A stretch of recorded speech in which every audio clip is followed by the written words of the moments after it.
Mais um programa Cá Entre Nós para você, que gosta de um conteúdo diferente. E a minha convidada de hoje é muito especial, porque eu a conheci em um evento e eu já quero trazer uma reflexão para vocês aqui no início desse Cá Entre Nós.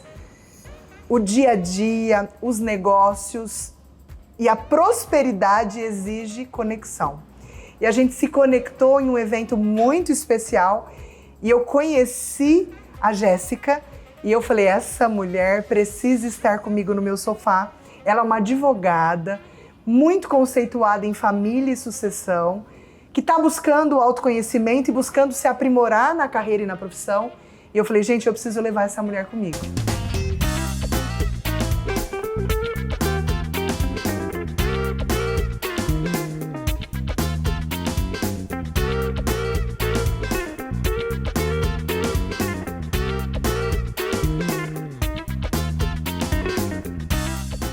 Vamos contar um pouquinho da sua história? Sim, obrigada pelo convite. Eu acredito que eu decidi que eu queria ser advogada com 13 anos. Muito cedo. Muito cedo. Foi uma coisa assim que aconteceu comigo que foi um momento numa escola que eu estudava. A gente estava numa aula de história e aí a professora falou, gente, Segunda Guerra Mundial, vamos fazer um tribunal?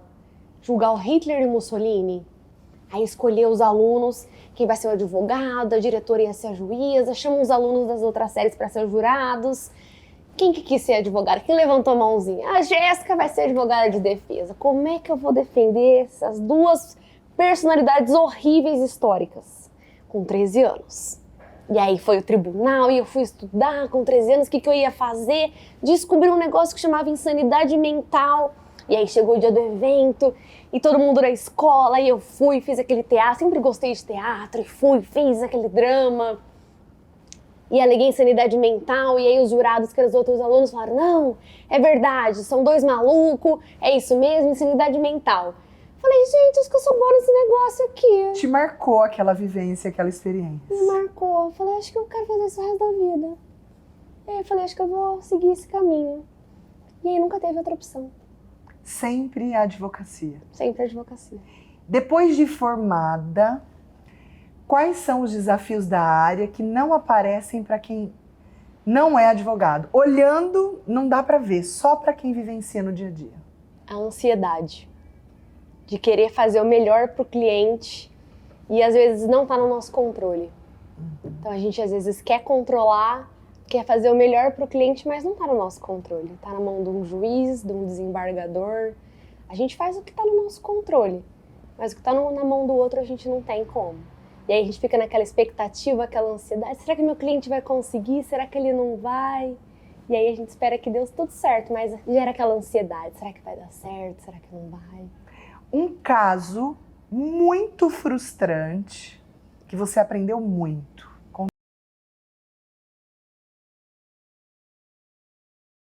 Um caso que eu tive, um dos primeiros casos que eu tive, que foi uma mulher que me procurou. Ela estava numa situação de violência, ela estava numa situação de agressão, violência doméstica, ela me procurou para divorciar. E aí eu orientei ela a procurar ajuda, procurar fazer um boletim de ocorrência. E aí essa mulher foi morta por violência doméstica. E aí, nesse momento, esse caso me frustrou porque eu falei, eu não consigo ajudar, não consegui ajudá-la. Mas, ao mesmo tempo, me ensinou, porque eu falei, até onde eu posso, o que eu consigo fazer, eu vou fazer. Vou orientar, vou ajudar, mas me ensinou que chega um certo ponto que não está no meu controle. Que a partir dali não adianta eu querer controlar o mundo inteiro, ajudar todo mundo. Até um certo ponto eu consigo, depois dali já é o cliente, já é a vida, já é a sociedade. E aí me ensinou que certas coisas estão na minha mão, certas coisas já não estão. Qual é a principal habilidade para um advogado de sucesso, na sua opinião? Networking, com certeza. Com toda certeza. Network faz toda a diferença. Conversar, lidar com pessoas. A gente tem que saber conversar, lidar, tratar com pessoas de uma forma que a gente saiba ouvi-las de verdade. Se fosse não precisasse de pessoas, a gente contratava uma máquina, a máquina ouvia, imprimia a petição, mandava para o juiz. As pessoas querem ser ouvidas. As pessoas querem lidar com outras pessoas. A gente liga no telemarketing, a gente não quer falar com um robô. A gente quer outra pessoa ali na linha telefônica. E o networking, conhecer outras pessoas que vão agregar o nosso negócio. Conheci você num outro evento. Isso é networking, conhecer outras pessoas e ouvir pessoas, conhecer histórias. E o que você faz aqui, eu acho que isso é ser humano. Senão a gente não precisa mais. O robô faz todas as funções. O ser humano é a diferença. Acho que o advogado precisa disso. Onde está o belo na profissão de advogado? Para mim, o belo na profissão é em ajudar outras pessoas, é o meu propósito. É a conquista de falar, consegui fazer o meu cliente ter a justiça que ele merecia. É esse o belo. É a ponte entre o cliente e a justiça. Então, a gente conseguir fazer que ele tenha esse acesso, e é maravilhoso, é o brilho dos meus olhos. Quais indicadores você usa? Vocês já viram que eu tô super objetiva com a Jéssica, né? Porque ela é muito dinâmica, muito objetiva, e a gente aqui vai no ritmo do nosso entrevistado. Eu queria que você falasse um pouquinho qual é o indicador que você usa hoje para avaliar que você tá no caminho certo. Se eu coloco a cabeça no meu travesseiro e durmo bem, em paz, eu acho que eu tô no caminho certo.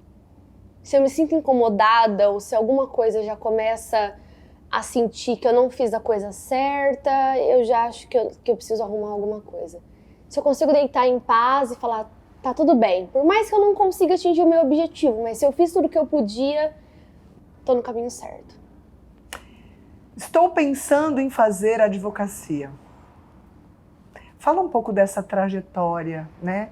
Do que a gente vive no caminho até se formar. Porque às vezes as pessoas não têm noção, né? O caminho é assim. Quando a gente vai fazer a faculdade de Direito, no começo a gente tem o básico. Aprende a filosofia do direito, a economia, como que a sociedade funciona. Porque a gente tem que aprender a criar um raciocínio para criar essa lógica de defesa. Então a gente aprende ali como que eu vou criar essa lógica, como eu vou pegar cada lei, cada artigo de lei e usar ele para defesa. Então a gente aprende a criar esse raciocínio. Depois, durante a faculdade, a gente vai aprender o direito em si. O direito civil, o direito penal, o direito tributário, todas as matérias de direito. E o processo, que o processo é a forma como a gente aplica aquele direito. Então a matéria em si, por exemplo, um divórcio. Como eu faço um divórcio? Onde eu preciso, como que eu vou começar a fazer? Eu vou no cartório, eu vou fazer um processo, com criança pede pensão, como que funciona? Mas e qual é o direito daquela mulher? Então tem o direito que eu descubro quais são os direitos da pessoa e a forma que eu vou fazer aquilo. Na faculdade a gente aprende isso. O que a gente não aprende na faculdade? Advogar. Então ali na faculdade a gente vai aprender o direito material e o processo. Depois da faculdade, a gente presta uma prova da OAB. É uma prova com 2 fases. A primeira fase é objetiva, a gente tem que estudar, preenche algumas questões ali objetivas e tem que acertar 40 pontos, passa. Gente, é uma loucura. Essa prova da OAB desespera todo mundo, é uma ansiedade, todo mundo fica desesperado, mas dá certo. Fé no processo que dá certo. Segunda fase da OAB, são questões já dissertativas. Tem que fazer uma peça processual, responder questões já abertas. Passando na prova, você consegue advogar. E se eu fiz a faculdade de Direito, não passei na prova? Aí não consegue advogar. É só bacharel em Direito.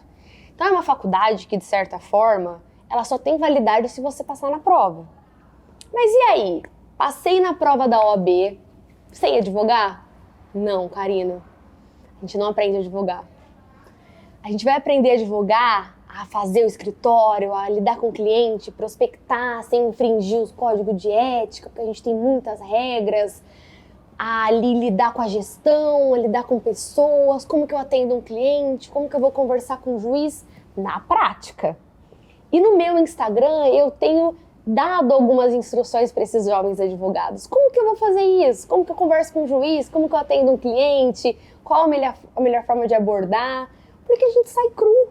Ninguém ensina isso pra gente. A gente não aprende nem na faculdade, não há quem ensine. E o consultório o consultório, né, o escritório do advogado é uma empresa, né? É uma empresa.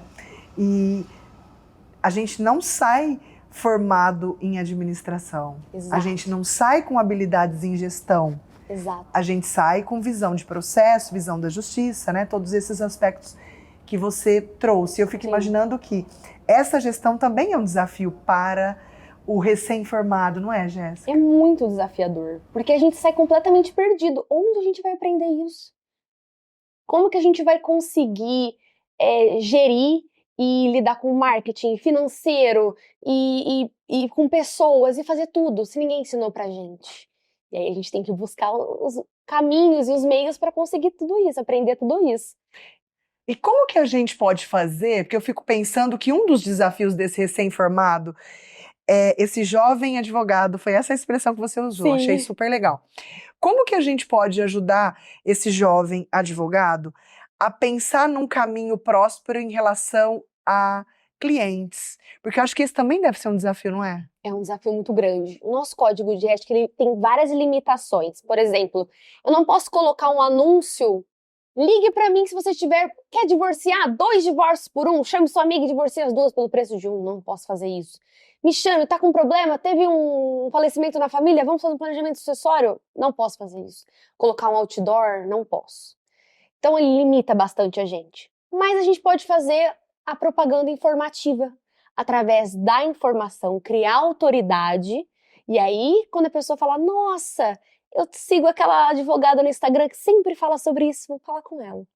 E aí, através disso, eu ensino os jovens advogados a criar autoridade, para criar o nome, e aí ele fazer a captação de cliente dele. Eu sou uma seguidora, né? Eu vivencio junto com você o seu Instagram, gosto de você, gosto do seu trabalho. E eu queria que você falasse um pouquinho dessa vertente digital no mundo da advocacia. Essa vertente digital é maravilhosa, me ganhou. Quando eu comecei a advogar, eu falei, é incrível. Porque é um meio que a gente consegue alcançar muitas pessoas. E eu acho que o direito tem que ser acessível. A gente tem um bloqueio que é o juridiquês, aquela linguagem difícil que as pessoas não entendem, que causa um afastamento. Então é uma forma da gente acessar todo mundo, os jovens advogados, o restante da população, e trazer essa informação para elas. De uma forma que elas entendam e consigam falar, nossa, eu entendi isso, estou passando por isso, consigo aplicar na minha vida, consigo entender, consigo usar. E os jovens advogados conseguem também aplicar, nossa, eu tô aqui no começo da carreira, ainda não tenho tanto vocabulário, ainda não tenho tanto a gestão, o entendimento do que eu posso fazer, mas eu consigo entender o que ela tá falando, tô me identificando com ela, já passei por isso, essa situação, então acho que eu vou me identificar, vou começar a aplicar essas coisas na minha carreira. Teve alguma coisa, algum evento ou algo que você considera que tenha marcado a tua trajetória profissional no sentido de ser um ponto de virada? Teve um ponto de virada. Eu comecei eu tinha um pensamento que o digital ele tinha que ser uma coisa à parte da minha empresa, que eram 2 coisas separadas. Era o digital e o escritório outro. Mas eu comecei a ver algumas pessoas do Instagram e eu fui numa palestra, se eu não me engano foi uma advogada que eu sigo que chama Camila Mazeira. E ela falou que o Instagram tem que ser um braço nosso, tem que ser um pedaço. Ele tem que mostrar o quem a gente é, a nossa vida, e não uma coisa à parte, 2 coisas separadas. E aí eu falei assim, é verdade. Para a pessoa ver que ele é um ser humano, e não uma máquina, uma coisa separada, é uma coisa só. E aí, através disso, eu entendi que aí sim eu vou criar a conexão, aí sim o Instagram vai realmente cumprir, o digital vai cumprir o papel que eu quero, que é ajudar as pessoas, os jovens advogados e os clientes, para que eles entendam e o direito seja acessível e ajude eles no começo da carreira. E eu mudei esse pensamento, falei, é a virada de chave. Vou por aqui. Vou por aqui. Jéssica, eu queria que você falasse um pouco sobre a importância do aperfeiçoamento na carreira de advogado. Nossa, isso é uma coisa assim que a gente tem um mito que eu falo o seguinte: Karina, vamos supor, você tá com uma mancha na pele. Você não vai procurar um ortopedista, não vai procurar um cardiologista, você vai num dermatologista. No direito a gente não tinha isso. A pessoa ia em qualquer advogado ou num clínico geral, a gente chama o clínico geral dos advogados.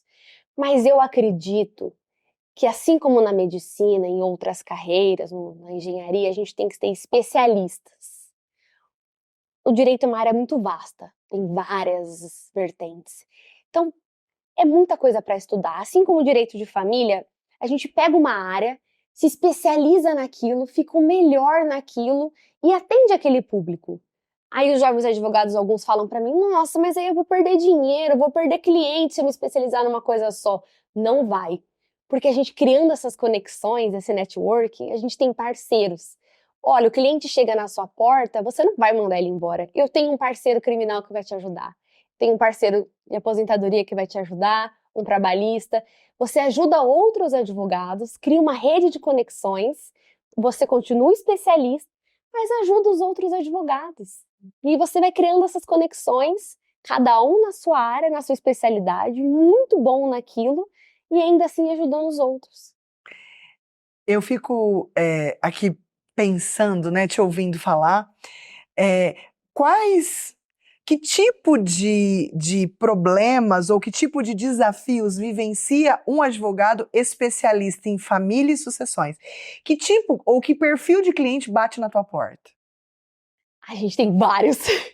Um dos principais, assim, que acontece muito de família e sucessões, é aquele cliente que já busca a gente quando a bomba já estourou. A maioria dos casos. E o que a gente mais prega, o que a gente mais tenta é que eles busquem prevenção. Mas dá para prevenir um divórcio? Dá para prevenir um problema de inventário? Dá. Porque, segundo as pesquisas do ano de 2022, a maior causa de divórcio é financeira ou traição. Mas como é que vamos prevenir isso? Não dá para saber se eu vou ter problema financeiro. Dá para fazer. Com um planejamento matrimonial, com um pacto antinupcial. A gente cria várias formas de prevenir isso. E aí você acaba não divorciando, porque aquilo já foi resolvido antes, já foi previsto antes. E um inventário? Como é que eu vou resolver o problema de um inventário? Antes você já faz essa distribuição de bens, antes você já cria uma holding, já faz um planejamento. Então, eu percebo que o maior desafio é conscientizar os nossos clientes nesse sentido, porque ele já chega com a bomba estourada e aí a gente tem que apagar incêndio. Mas se a gente conseguisse conscientizar esses clientes de que a prevenção funciona, é legal e tem como fazer, e a vida deles vai ser muito melhor com essa prevenção. E pode ser que nem aconteça, então a vida vai melhorar demais. E a nossa também. Eu queria que você contasse. Eu já ouvi casos em que, durante o processo de divórcio, o casal se reconcilia. Já aconteceu isso com você? Já aconteceu. Teve um caso muito engraçado que aconteceu recentemente, que a minha cliente falou assim pra mim, que tava fazendo o divórcio dela. Ela falou: Jéssica, voltei. E agora? Mas aí aconteceu uma coisa muito engraçada. Eu falei assim: eu vou salvar o seu relacionamento pra você nunca mais pensar em divorciar, te divorciando. Por quê? Como isso? Vou salvar o relacionamento dela divorciando ela? O problema, geralmente, é dinheiro, é problema financeiro. E aí, como é que eu salvei esse relacionamento? Divorciando, cada um tinha sua conta, cada um tinha sua casa, cada um tinha seu financeiro, mas eles se amavam, eles queriam se encontrar, queriam namorar, queriam estar junto, mas o problema era o dinheiro. Cada um com a sua casa, continuaram namorando, sem nenhum problema. Aí eu salvei o relacionamento dela. Os dois divorciados, mas continuaram juntos, namorando, na paz, só no love, mas cada um com seus bens. Qual é, na verdade, a pergunta nem é qual é. Quando você fala dessa postura do advogado num processo desse, obviamente eu escuto mediar conflitos, Sim. né? É um papel importante no movimento de mediação de conflitos. Tem algum aspecto que você acha que atrapalha o advogado ou pode atrapalhar o advogado, já que ele se coloca o tempo inteiro nessa posição de mediação de conflitos? Sim. Quando o processo envolve criança, seja um divórcio, seja um pedido de pensão, a gente tem o primeiro olhar de proteger essa criança. Então, a gente imediatamente quer fazer isso da maneira mais simples e de conciliar aquele casal para que proteja essa criança, que ela não enfrente nenhum tipo de Minimizar o problema. impacto dessa situação Exato. na criança. Porque ela vai ter um dano psicológico. A gente Uhum. sabe que a separação vai causar, mas minimizar o máximo possível. Uhum. Então a gente tenta fazer aquela ponte, a conciliação, o máximo possível. Só num extremo em que eles estão no limite, o casal está no limite, a gente não vai conseguir conciliar, não tem jeito, aí a gente parte pro litígio mesmo. Porque se envolve criança, a nossa primeira opção é tentar um acordo para minimizar e proteger aquela criança, porque vai causar dano, sempre causa. A criança sempre vai sentir, e às vezes tem casais que acabam usando aquela criança um contra o outro. Olha, eu não vou deixar você ficar com a guarda, não vou deixar você guarda compartilhada, você só vai ver uma vez por semana. Não, mas eu queria ver sempre, só uma vez por semana, você me traiu, não vai ver sempre, mas a criança continua filho, né? Eles não são marido e mulher, mas são pai e mãe para sempre. Só que muitos casais não entendem isso, então a gente tenta fazer essa mediação, orientar, explicar, mediar o conflito com os dois. E é muito importante que os advogados de família, mesmo quando cada casal tem um advogado diferente, façam esse papel, que eles tenham essa consciência. Porque quando os dois advogados têm essa consciência, a gente consegue entrar num consenso e a criança que sai beneficiada. E aí, de fato, consegue ajudar, né? De fato, consegue ajudar. O advogado, né, você, a Jéssica, vive num ambiente conflitivo. Sim. Que ferramentas você usa para cuidar da tua saúde mental? Terapia. Com certeza. Terapia é, assim, imprescindível. E eu tava vendo você falar aqui no começo sobre, às vezes, parar a correria, respirar, olhar à sua volta. Isso é muito importante. Fazer isso, às vezes. A gente tá naquele turbilhão e conflito, conflito. Às vezes, parar, respirar, sair para tomar um café com o noivo, conversar com a mãe um pouco, fazer uma academia. Não perder o hábito de ter um tempo para si, de olhar em volta, de apreciar o que é belo, de olhar uma obra de arte, de conversar com alguém, porque isso faz a nossa cabeça continuar saudável. Senão a gente entra naquele turbilhão, naquele furacão e a gente não consegue olhar mais em volta. É possível não levar o problema do cliente para casa? Ah, não sei se é possível. Se é possível, eu ainda não descobri. Mas tem casos que mexem mais com a gente. Tem casos que mexem comigo, que eu acabo me sentindo, às vezes, culpada por não ter dado certo, por não ter conseguido. É uma autocobrança. Eu sou uma pessoa que me cobro muito. Sou muito exigente comigo mesma. E isso é uma coisa que eu trabalho muito em mim, porque eu me cobro demais. E às vezes, por mais que não esteja no meu controle e não dê certo, eu acabo me sentindo culpada e me cobrando. Então, é algo que eu trabalho em mim, porque eu levo o problema do cliente para casa. E quando a culpa bate na nossa porta, o que a gente faz com ela? Porque eu acho que é inerente ao trabalho, né? Sim. Não dar certo, não conseguir, não ganhar, perder, né? Eu acho que toda a profissão exige que a gente tenha uma tolerância mínima à frustração, né? E aí queria que você deixasse as suas dicas quando aquele processo não dá certo. O que a gente faz com a gente? Eu costumo pensar, tentar pensar tudo que eu fiz que estava dentro da minha possibilidade, trabalhar a minha mente para que eu não entre em paranoia. Ah, eu não sou boa. Não, Jéssica, você fez tudo o que você pôde, que estava no seu controle. Sempre tentar pensar isso ajuda. Que a gente fez tudo o que pôde, que estava no nosso controle, porque a gente não consegue controlar tudo à nossa volta. É aquela coisa que a gente estava conversando no começo. A gente controla as nossas atitudes, o que a gente consegue fazer. E às vezes nem isso. Então, não pensar que a gente tem culpa das outras atitudes das outras pessoas e o que está à nossa volta. O que a gente faz, a gente controla. O que a gente não faz, a Não tem gente não controle. controla. Uhum. A gente já está caminhando para o fim. Passa rápido, não Passa passa? rápido. Passa. Quando a gente olha para a Jéssica, você é uma profissional que sem falar, expressa sucesso. né? E aí eu queria que você compartilhasse com a gente um pouquinho da sua trajetória de sucesso. Que caminho é esse que você tem trilhado no teu dia a dia que tem te conduzido ao sucesso profissional? Karina, uma das coisas que eu sempre fiz, que sempre me impulsionou, foi nunca me acomodar. Sempre buscar o novo, me aperfeiçoar, me especializar e conversar com pessoas, conhecer histórias, aprender com as outras pessoas. Eu acredito que todo mundo tem alguma coisa para ensinar pra gente, sempre. Ouvir essas pessoas de verdade, mas ouvir mesmo, não ouvir já pensando que a gente vai falar. Responder. Exato. Ouvir com o coração aberto. Porque sempre a gente vai falar, nossa, isso que essa pessoa me falou é verdade, dá pra eu mudar isso, ou dá pra eu aplicar isso na minha vida. E isso é uma coisa que caminha a gente para um sucesso. Porque se a gente pegar as experiências de todo mundo e começar a aplicar na nossa vida, e a persistência também. Não desistir, porque o caminho da advocacia é difícil, Árduo. é árduo. É um caminho que tem que ter persistência. Todo mundo fala, o mercado tá saturado. Não existe mercado saturado. Quem gosta do que faz, quem é bom, tem sucesso.